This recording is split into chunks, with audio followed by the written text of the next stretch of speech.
एक औरत दूसरी शादी कर लेती है तो एक दिन वो अपने बच्चे से पूछती है कि बेटा, तुझे तेरे नए बाप में और पुराने बाप में क्या फर्क नजर आता है? तो बच्चा कहता है, नया बाप सच्चा है,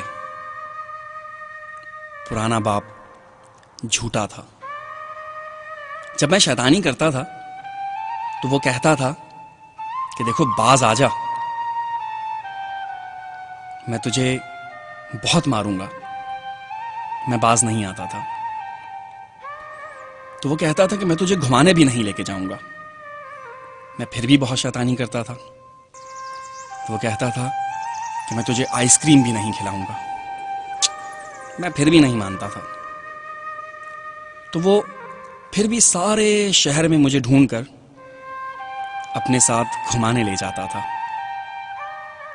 मेरी पिटाई भी नहीं करता था और मुझे आइसक्रीम भी खिलाता था। पुराना बाप झूठा था, नया बाप सच्चा है। मैं जब शैतानी करता हूं तो वो मुझे घुमाने नहीं ले जाता। मेरी पिटाई भी बहुत करता है। और मम्मी, कई दिन हुए मैंने आइसक्रीम भी नहीं खाई।